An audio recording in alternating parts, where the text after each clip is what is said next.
the Amazon area, and it's been really impressive.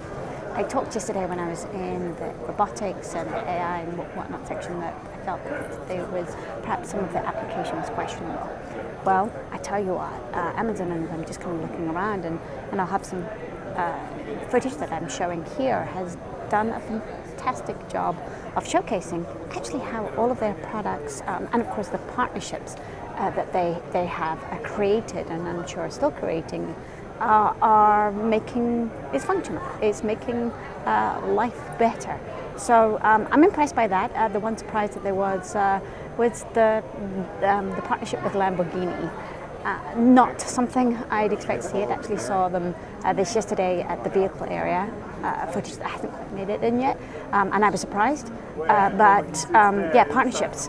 This is something that technology and how it's transforming brands, a lot of partnerships going on.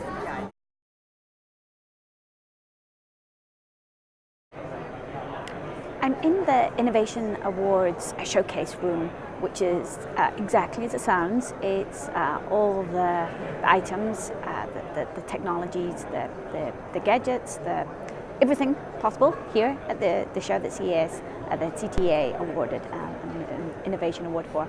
And I have to say, it's been great to get a sense of what is seemingly going to be useful, applicable technology. Everything. These mirrors, they seem to haunt me.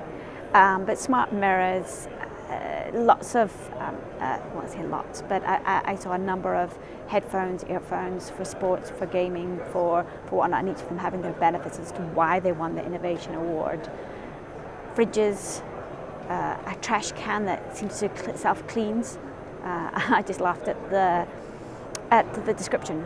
Taking trash out is gross, or trash is gross. It's like, yeah, kind of is. So the different things like that, something that I was interested in, a litter box that tracks the health of your pet. I know that that's not new, but that this one has particular functionality that obviously made it worth an Innovation Award, and so on.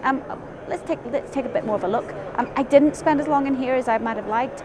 It would take forever, and there isn't a good flow through to it. So my feedback would be, it would have been so nice if there was like a path that you followed. I was at risk being trampled several times over, which kind of took a bit of the fun out of it. But still, a great room, actually quite inspiring. And I think, yeah, this is why we're here. This is some innovations and technologies that will make our lives better.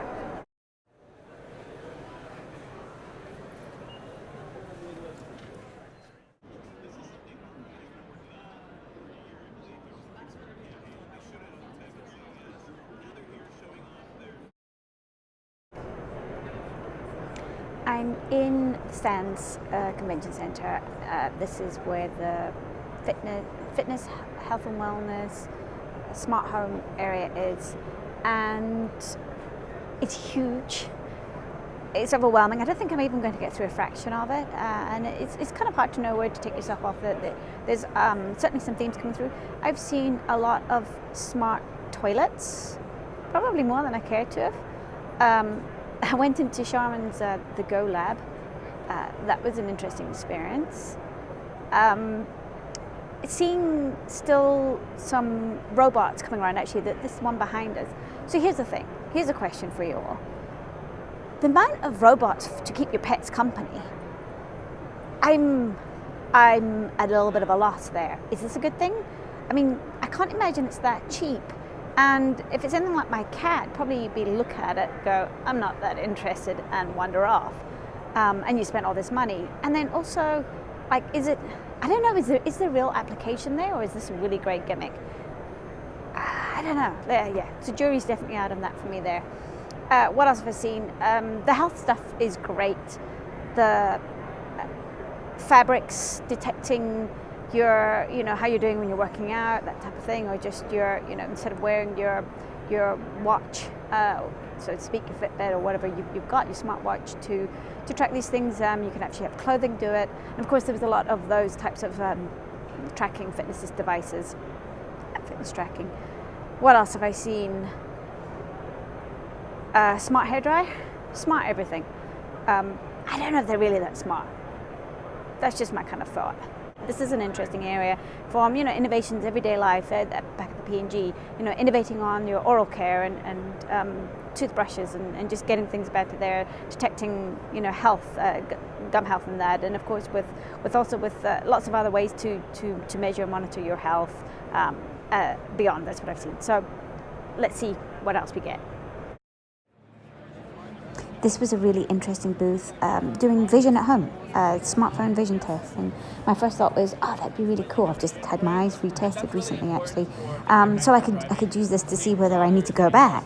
But then I was thinking, well, actually, it's got even bigger and broader applications for developing countries. So that was cool. A lot of things around sleep, how to make your things better, mattresses.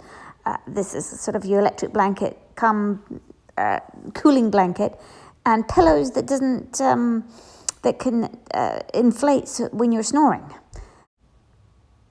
So that was a flavour of what I saw whilst walking the halls at CES. There's so much to take in. I also had a huge amount of fun doing this, as you can tell. And just to close things up, this is me back with my lovely smart mirrors, getting my stress levels tested. Oh, well, maybe I should come to CES more often. Well, there you go. It's good for your stress levels. The technology cannot lie. And with that, folks, that's a wrap from CES 2020. I look forward to coming back again in 2021.